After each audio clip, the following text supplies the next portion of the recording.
You've heard it. Without government, who will build the roads, the schools, the bridges? How could we have clean running water without government?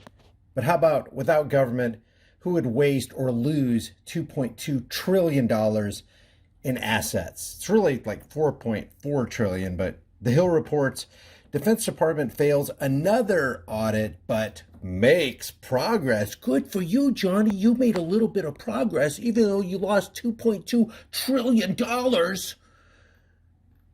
Amazing.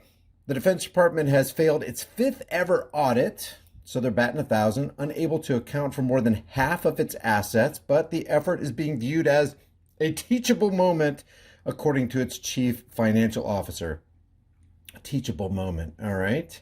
After 1,600 auditors combed through the DoD's 3.5 trillion in assets and 3.7 trillion in liabilities, officials found that the department couldn't account for, get this, about 61% of its assets. 61% of $3.5 trillion in assets is around $2.2 trillion. But do you remember back on September 10th, 2001, what Donald Rumsfeld said? Let me refresh your memory. Fail to adapt. And the fact that they can fail and die is what provides the incentive to survive. But governments can't die. So we need to find other incentives for... Actually, you know what? Governments can't die. Governments don't exist. Government is a construct of the mind. Governo mentis, to control the mind, or mind control. Government is a concept by human beings as they look at and perceive other human beings. They believe that other people have the right to rule the rest of us, and that the rest of us have an obligation to obey their rulership or be punished. See, the DoD was audited and they failed the audit 5 times. If the IRS audits you, do they just allow you to fail and say, hey, let's just use this as a teachable moment? No, they penalize you. So where's the penalty for the agents of the Department of Defense, which should really be called the Department of Offense, which is really an offshoot of the military-industrial complex, which doesn't work for us. It doesn't improve or protect or defend our freedoms. It actually sucks us dry like the parasitic government agents that they actually are. Okay, go ahead, Dumsfeld. Go ahead, Donald Dumsfeld. bureaucracy to adapt and improve. The technology revolution has transformed organizations across the private sector, but not ours, not fully, not yet. That's because the private sector is far more efficient than the public sector, because the public sector is unaccountable. The public sector can fail audits. The private sector can't. If your company failed an audit, it's probably going under and it won't be around next year for Christmas season. If you or I fail an audit on an individual level, we'll probably go to jail, or be heavily fined, or your wages will be garnished, or they'll freeze bank accounts. Why don't we do that with the government? Oh yeah, that's right, because they're untouchable, they're unaccountable. We are, as they say, tangled in our anchor chain. Our financial systems are decades old. According to some estimates, we cannot track $2.3 trillion in transactions. What? You who are accountable to the people, who bleed the tax cattle, the American tax cattle every day and say, hey, we're putting this toward the Department of Defense. This is for defensive purposes. Can't track $2.3 trillion? And just to reiterate what $1 trillion is and how much it is and how incomprehensible that sum is, if you made $1 for every second you were alive, you would be able to earn $86,400 a day. How long would you have to live earning $86,000? Imagine that. Most people don't earn $86,400 every 2 years, but you would make that every single day. So how long would you have to live making $86,400 a day to collect your first $1 trillion? Let me just give you the answer. 31,709 years. You would have to live for over 31,000 years to collect your first $1 trillion at $1 every second. and they're just willy-nilly, hey, we can't track $2.3 trillion. Our audit failed, and we can't find about 61% of our $3.5 trillion worth of assets. And oh, by the way, we failed our last 4 audits also, including that audit back here in 2001 with Donald Rumsfeld. And oh, by the way, the day after Rumsfeld said this, the DOD staffers who were working on this $2.3 trillion, that happened to be the place in the Pentagon that got hit on that fateful day. No, it's just a coincidence, though. That's all it is. McCord said that the department has made progress toward a clean audit in the past year, but later added, we failed to get an A. Yeah, utter failure is failing to get an A. Hey, Johnny, how'd you do on your report card? Well, Mom, I failed to get an A.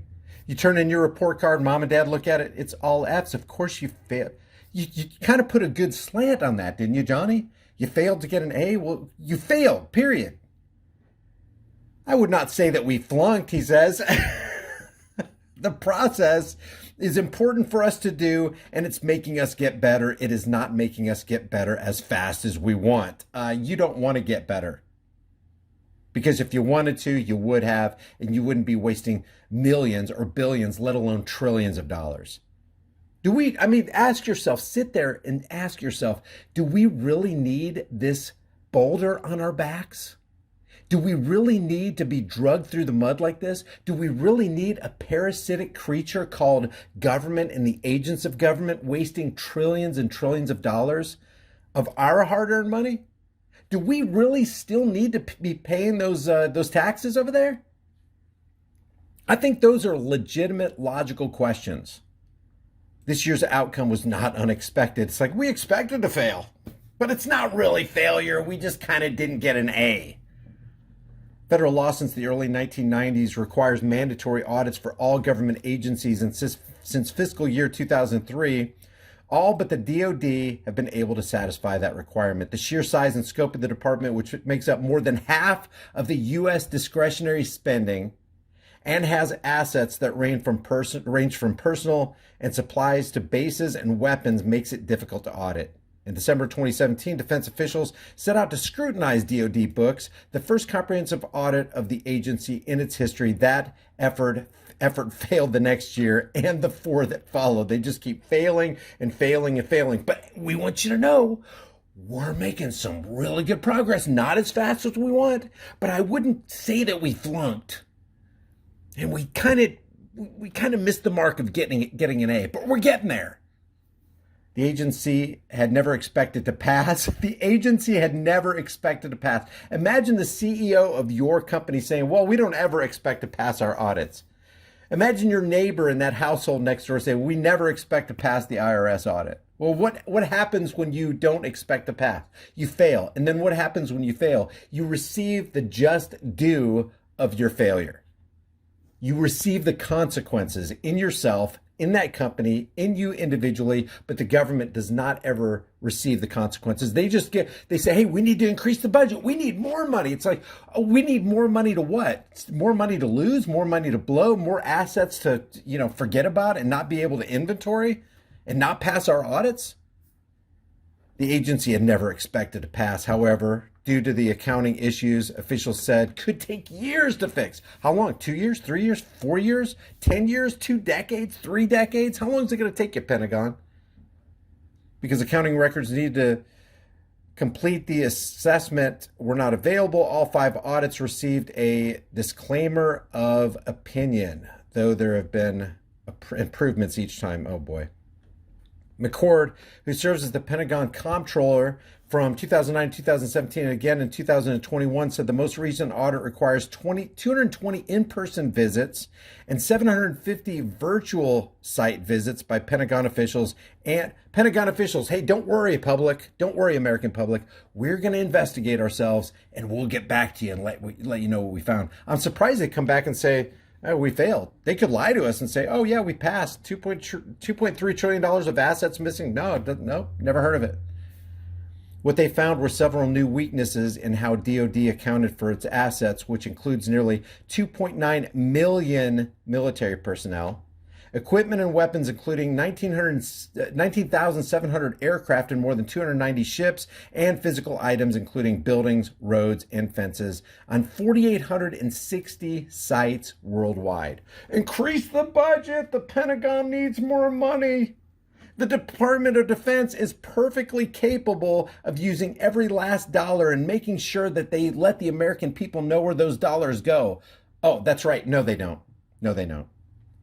To break up the work, the department holds 27 separate, smaller audits and then combines the information to get the bigger picture to prevent, quote, having something on a record that doesn't exist in reality or having big discrepancies. I would say it's a huge discrepancy that 61% of $3.5 trillion in assets is a big deal. And my question is, when will the American people wake up and realize we don't need this parasitic leech sucking our time and laboring energies, the product of our time and laboring energies, out of our households? If you haven't done so already, subscribe to this channel. Hit the bell notification icon, give it a thumbs up, share it with everybody you know. Take a second right now to go to highimpactflix.com and subscribe to my private newsletter. That way, if they shut this whole thing down, we'll at least have a way to communicate. If you want to support this channel and the work that I do and you believe in what we're doing here, the Cash App, buy me a coffee, or grab a hard-hitting conversation starting design from the store. You can put on any shirt, hoodie, mug. It really goes a long way in helping us continue doing what we do here on this channel. I will see you guys in the next heavily censored shadow ban video.